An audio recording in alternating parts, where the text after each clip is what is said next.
အားလုံးပဲမင်္ဂလာပါဒီနေ့ညဝင်ပေးခြင်းတဲ့အကြောင်းအရာလေးကတော့ဒီ AutoCAD 3D ဒီ dot tail finger ဆိုတဲ့ဒီပုံလေးကိုဆွဲပြပေးမှာဖြစ်ပါတယ်ဒီမှာဆိုလို့ရှိရင်ဒီအောက်ခြေမှာ x1 plane မှာရှိမဲ့အပိုင်းလေးကဒီမှာ100ရှိမယ်40ရှိမယ်ပြီးလို့ရှိရင်ဒီဘက်ကို23သွားမယ်ပြီးရင်8ပြီးတဲ့အခါမှာဒီဘက်ထဲကိုအနောက်ဘက်ကိုပြန်ဝင်မှာကဘယ်လောက်လုံးဆိုရင်ဒီမှာ65လို့ပေးထားတယ်နော်65ရှိမယ်ပြီးလို့ရှိရင်ညာဘက်ကိုထပ်ပြီးချိုးမှာက18ရှိမယ်ပေါ့ဒါဆိုဒီဘက်တစ်ချမ်းနဲ့ဒီဘက်တစ်ချမ်းအတူတူပဲပေါ့ဒါဆိုလို့ရှိရင်ဒီ18ကကျတော့သူတို့နှစ်ခုရဲ့အလယ်လိုင်းပေါ့နော်ဘုံလိုင်းပေါ့ဒါဆိုလို့ရှိရင်ဒီဘက်တစ်ချမ်းလေးပြီးတဲ့အခါမှာဒ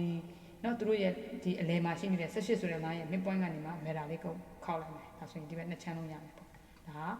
ါနော်ဟုတ်ဒီတစ်ပိုင်းပြီးတော့မှာဒါဆိုရင်ဒီဟာကျတော့ဒီခုရှိမဲ့ဟာကကျတော့ right view ကနေကြည့်ရင်မြင်ရမယ့်အပိုင်းဒါဆိုလို့ရှိရင်သူ့ကိုနော်ဟိုဟာပေါ့ set plane လေးလှည့်ပေးရမယ်လှည့်ပေးပြီးတော့မှဘာသာဆွဲမလဲဆိုလို့ရှိရင်သူ့ရဲ့ length ကအတူတူပဲပေါ့ဒီမှာ80ရှိမှာပေါ့နော်ဒီမှာသူ့ရဲ့ length နယ်ကောင်က80ရှိမယ်အဲ့တော့80ဆိုတဲ့ line လေးဆွဲလိုက်မယ်ဆွဲပြီးတဲ့အခါမှာဘာဆွဲမလဲဆိုရင်သူ့ရဲ့အမြင့်ကဒီမှာ50လို့ပေးထားတယ်ပေါ့နော်50ဆိုတဲ့ line လေးထောင်မယ်50ဆိုတဲ့ line လေးထောင်ပြီးတဲ့အခါမှာဒီဘက်ကိုဘယ်လောက်သွားမလို့ဆိုရင်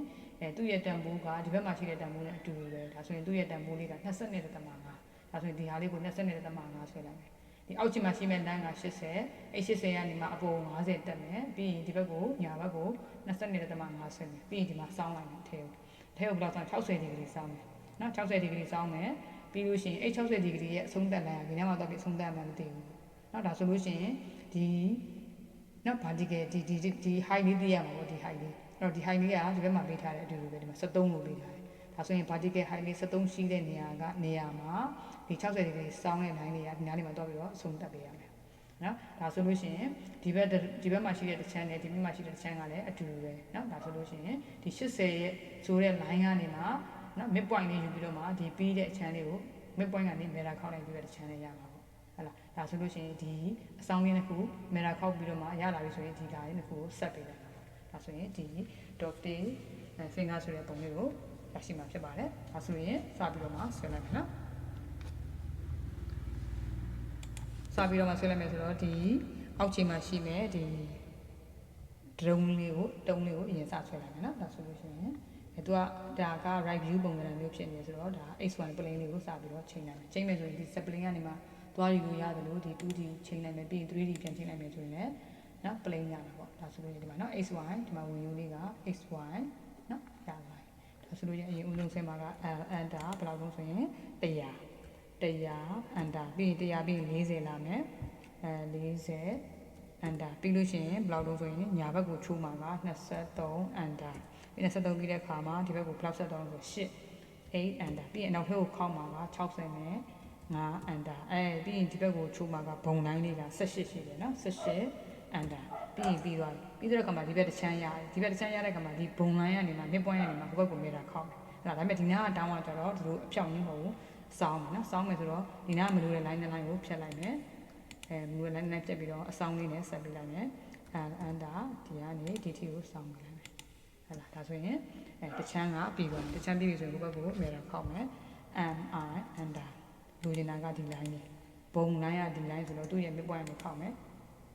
်ကြားပြီနော်ဒါဆိုလို့ရှိရင်သူ့ကို line လေးနဲ့ဒီဘက်ကိုဆက်လိုက်မယ်ပြီးရင် region ကောက်လိုက်မယ် surface လေးရအောင် reg enter သူတို့ select မှတ်မယ် enter ကောက်မယ်ဒါဆိုရင် surface ဖြစ်ပြီဆိုရင် extrude ထောင်လို့ရပြီ exd enter သူ့ကို select မှတ်မယ်အပေါ်ဘယ်လောက်ထောင်မလဲဆိုရင်22 thickness နော်22 enter ဒါဆိုရင်တစ်ခုပြီးသွားပြီပြီးတော့ဒီအပေါ်ပိုင်းလေးမြင်ရတဲ့ဟာလေးကိုဆွဲမယ်ဒါဆိုရင် तू က right view ကနေမြင်ရမှာဆိုတော့ဒီမှာဝင်ယူလေးပြောင်းနေမယ်နော်ဒါဆိုလို့ရှိရင်ဒီကနေမှ set လေးသွားယူမယ်ယူပြီးတော့မှရပြီနော်ဒါဆိုရင် right view လေးရတယ် right view ရပြီဆိုလို့ရှိရင်သူ့ရဲ့ length ကဘယ်လောက်နဲ့ဆွဲလို့ဆိုရင် enter 80နဲ့ဆွဲရမယ်နော်enter ဒီဘက်မှာ80 enter ပြီးရင်သူအမြင့်ဘယ်လောက်တက်မယ်ပြောခဲ့လို့ဆိုတော့50တက်မယ်ပြောခဲ့တယ်50 enter ပြီးရင်ဒီဘက်ကိုချိုးမှာက22.5ဟုတ်တယ်နော်22.5အဲ့တော့22.5ကနေမှညင်ဆောင်ဆွဲတော့ဒေါင်းဆွဲမယ်ဆိုတော့ဒါကကျတော့ x နဲ့ y နဲ့အဖြောင့်နဲ့တော့လို့ရတယ်အဲ့ဒါဆိုလို့ကျရင်ဒီဒေါင်းလေးဆွဲခြင်းတဲ့တစ်ချိန်လေးပဲခဏပဲဒီပူလာလေးကိုခဏဖွင့်လိုက်မယ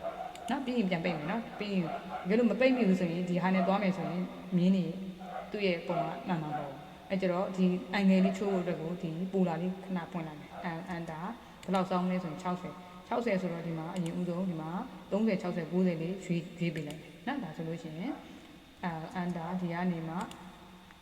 ဒီလိုမျိုးပေးလိုက်မယ်ဆို60လို့ပြရတယ်ဒါပေမဲ့အခုကိုလိုချင်တာဒီလိုမျိုးအပေါ်ကိုမတက်ချင်ဘူးအောက်ကိုဆင်းနေတာဆိုတော့240ပြတ်မှာပေါ့နော်300ဆိုတော့သူပတ်လိုက်တဲ့ခါကျတော့သူ့ရဲ့တန်ဖိုးကအောက်ရောက်တော့240နဲ့ပြမယ်โอเคဒါဆိုရင်ဒီအစောင်းလိုင်းကြီးကဒီနားမှာအဆုံးသတ်ရမှာမသိဘူးမသိတဲ့ခါကျတော့အောက်ကိုvertical အနေနဲ့ဆင်းမှာဘယ်လောက်လို့ပြောရလဲ73လို့ပြောရတယ်ဒီလိုလေးသွားနေလည်းရတယ်ဒီလိုမသွားချင်ဘူးဆိုရင်လည်းရှိထားတဲ့ဒီ line လေးကို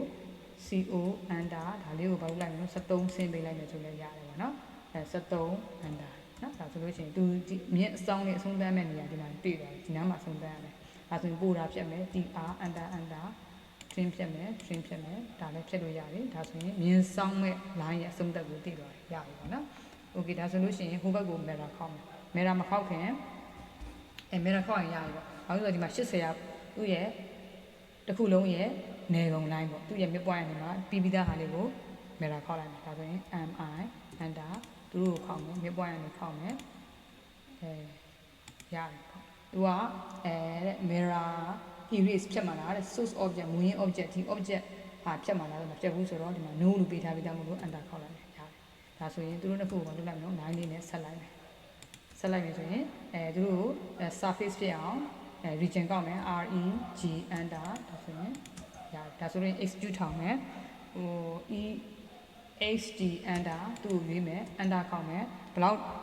execute တက်မလို့ဆိုတော့သူက30 under ဒါဆိုရင်ရပါတယ်ဟုတ်ပြီနော်ဒါဆိုရင်သူ့ကိုဒီဘက်မှာလာပြီးတော့ရောတော့မယ်နော်ပေါင်းလိုက်တော့မယ်ဆိုတော့ under သူ့ရဲ့နောက်ကနေနောက် point ကိုကင်မယ်ဒီဟာရဲ့နောက် point မှာသွားပြီးတော့ဆက်လိုက်မယ်ရတယ်ပေါ့ဟုတ်လားဒါဆိုရင်ဒီမှာကြည့်တဲ့အခါမှာတစ်ခုနဲ့တစ်ခုနဲ့က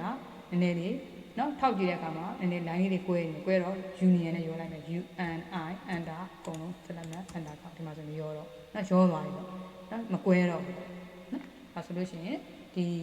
ပုံလေးကိုဒီမှာပဲနားလိုက်ပါမယ်အားလုံးကိုကျေးဇူးတင်ပါတယ်